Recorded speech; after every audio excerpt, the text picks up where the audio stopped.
Menjawab pertanyaan yang tadi nih Mas, kenapa materialnya beda? Ini tuh keramik atau semen atau gimana sih Mas? Boleh diceritain sedikit? Ya, ini sebetulnya semen acian ya, terus digaris-garis gitu, sama tukangnya digaris satu-satu, bikin gambar. Banget ya. Ya memang tukangnya memang hobi mungkin ya bikin kayak ginian.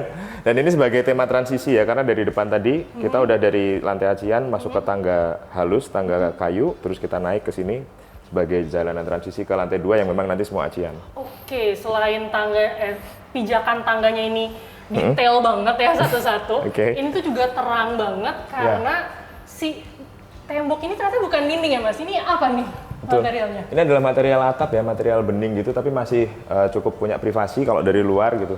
Terus di atas juga pas di skylight kan, jadinya memang cahayanya di sini bertaburan.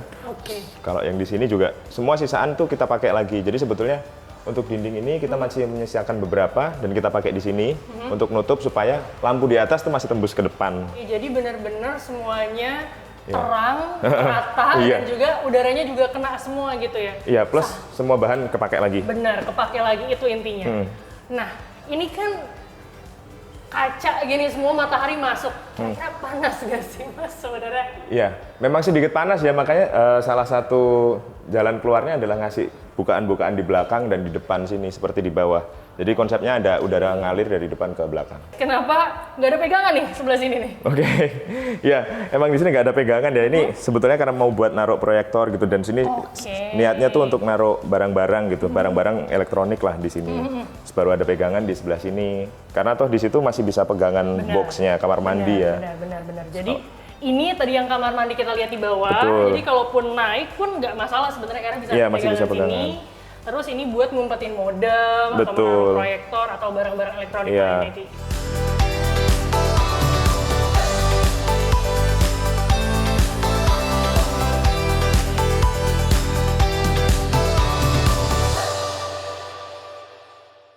Sekarang kita udah berada di ruangan di lantai 2 di rumahnya Mas Adit.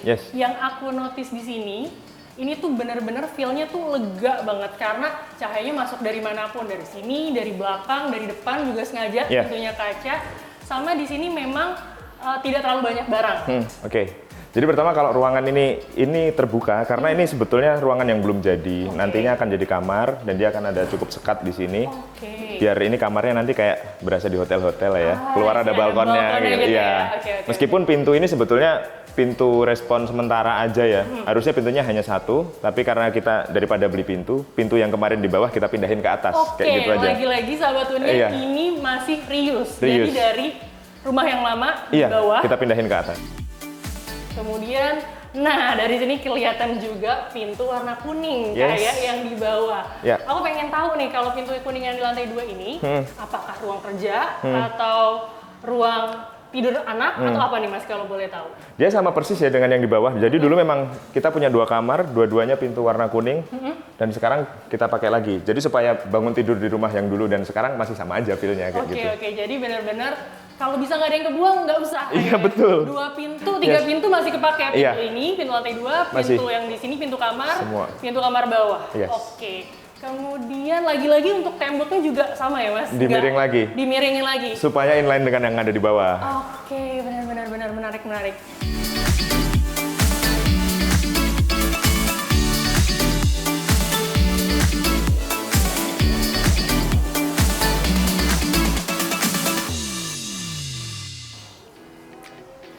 Ini balkon kita ya. Ini adalah area yang paling saya tunggu-tunggu nih Mas. Soalnya kan dari luar kelihatan tuh ya. Terus ini tuh unik banget dari balkonnya. Kan biasanya kalau balkon tuh pakai kanopi biasa gitu. Ini benar-benar lucu banget kalau dari jauh. Tadi kalian bisa ngeliat sahabat Unian, bentuknya tuh apa sih? Segi 5 atau apa? Segi 5 itu. Itu gimana sih Mas konsep balkonnya? Sebetulnya ini nerusin aja bentuk fasad utama dari depan ya, supaya nggak tiba-tiba kepotong di bagian sini. Sekaligus ya ini mungkin inspirasinya Pancasila ya, seginya segi 5. Mewakili sila-sila di Pancasila mungkin. Selain tadi bentuk balkoninya yang segi 5 itu, yang menarik banget pandangan, ini juga bentuk railingnya tuh mencong-mencong ya. Gitu ya. Kalau mencongnya sebetulnya karena ini memang ngikutin struktur fasadnya ya, struktur atapnya. Struktur atapnya memang miring agak ke sana. Terus kalau bahannya sendiri ini dari sisa teralis bekas lah. Terus sekarang kita nggak pakai, kita pakai lagi di sini, kita potong-potong ya. Berapa banyak teralis nih yang dikorbankan buat di sini? 2 jendela. 2 jendela. 2 jendela. Tapi sebenarnya nggak dikorbankan, justru malah menambah nilai gunanya karena yang tadinya bingung mau dikemanain atau mau diangkut atau dibuang, ini malah dipakai lagi di sini. Ya murni recycle aja ya, karena dia diubah fungsinya aja sebetulnya. Benar. Ini berarti ide juga dari arsitek?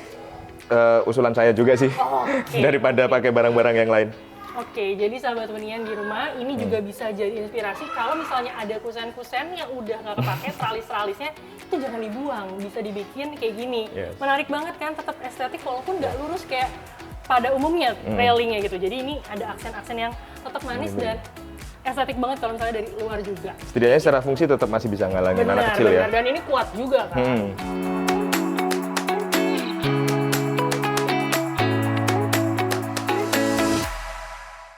Oke sahabat Hunian, karena kita tadi udah keliling-keliling rumah Mas Adit dari lantai 1, lantai 2, aku bisa ngerangkum kalau banyak banget material yang bekas dan masih bisa dipakai lagi. Benar-benar ngehemat budget dan juga makin bikin rumah ini tuh berkarakter gitu. Jadi sesuai keinginan Mas Adit sesungguhnya. Betul, personal banget. Nah, kalau boleh tahu, berapa lama sih Mas dari mulai pengkonsepan, terus proses bangunnya itu berapa lama sih? Oke, kalau konsep mungkin cukup lama ya, sekitar 3 bulan saya ngobrol sama Mas Tegar, meskipun tidak intens ya, 2 minggu sekali ketemu gitu. Kalau untuk pembangunannya itu sekitar 4 bulan. Itu di bulan-bulan musim penghujan gitulah gitu. Kendala utamanya kalau di pembangunan ini yang paling kerasa ya budget. Memang makanya penggunaan material jadi dihidupi ulang itu memang respon atas keterbatasan budget.